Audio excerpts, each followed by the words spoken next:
യഥാർത്ഥ രാജാവ്. യോഹന്നാൻ്റെ സുവിശേഷം 18-ാം അധ്യായം അതിൻ്റെ 37-ാമത്തെ വാക്യം ഇങ്ങനെ വായിക്കുന്നു. പീലാത്തോസ് യേശുവിനോട്, അപ്പോൾ നീ രാജാവ് തന്നെയാണോ എന്ന് ചോദിച്ചതിന് യേശു, നീ പറഞ്ഞതുപോലെ ഞാൻ രാജാവ് തന്നെ. സത്യത്തിന് സാക്ഷി നിൽക്കേണ്ടതിന് ഞാൻ ജനിച്ചു, അതിനായി ലോകത്തിൽ വന്നുമിരിക്കുന്നു. സത്യത്തിനുള്ളവർ എല്ലാം എൻ്റെ സ്വരം കേൾക്കുന്നു എന്ന് ഉത്തരം പറഞ്ഞു. NIV ട്രാൻസ്ലേഷനിൽ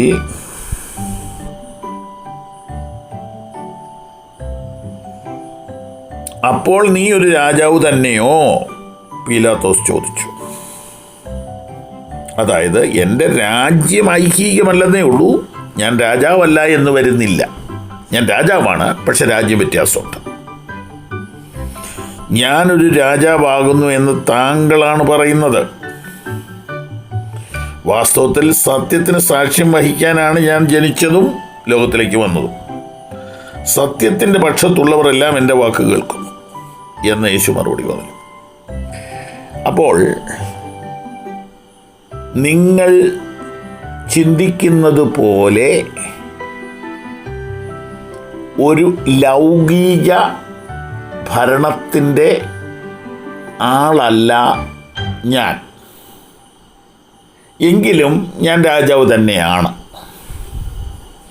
എന്നാൽ സത്യമാണ് എൻ്റെ രാജ്യത്തിൻ്റെ അടിത്തറ. സത്യമാണ് എൻ്റെ വിഷയം.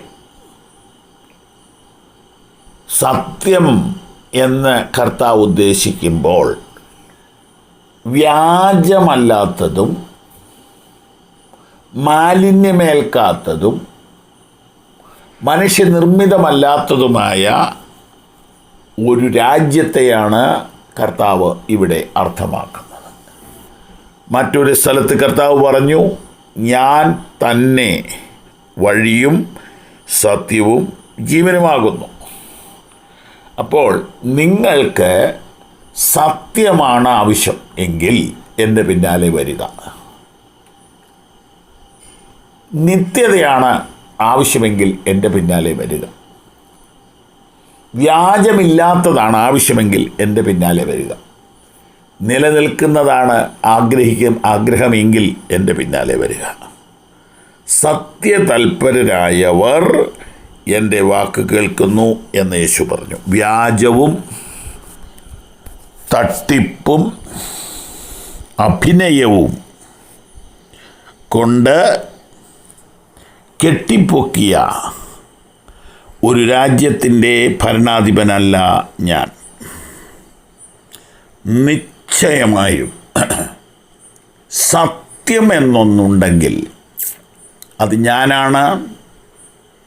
അതാഗ്രഹിക്കുന്നവർക്ക് എല്ലാവർക്കും എന്നെ മനസ്സിലാകും, എന്നെ പിൻപറ്റുവാൻ കഴിയും. എന്നെ നിങ്ങൾ അനുഗമിക്കുമെങ്കിൽ നിങ്ങൾ സത്യമായിരിക്കും പിൻപറ്റുന്നത്.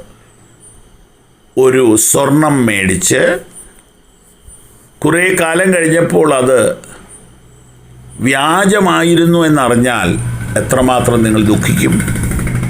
ഒരു സ്ഥലം വാങ്ങിയിട്ട് കുറേ നാൾ കഴിഞ്ഞപ്പോൾ വഞ്ചിക്കപ്പെടുകയായിരുന്നു എന്നറിഞ്ഞാൽ നിങ്ങൾ എത്രമാത്രം ദുഃഖിക്കും.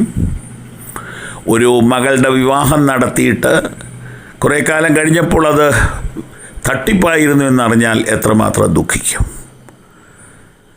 50-80 വർഷമുള്ള ഈ ജീവിതത്തിൻ്റെ ഒടുവിലത്തെ നാളുകളിൽ നിങ്ങൾ പിൻപറ്റിയത് സത്യമല്ല എന്ന് അറിഞ്ഞാൽ എത്രയോ സങ്കടമായിരിക്കും. അതുകൊണ്ട് യേശുവിനെ പിൻപറ്റൂ, സത്യത്തെ അറിയൂ. ആമേൻ. God bless U.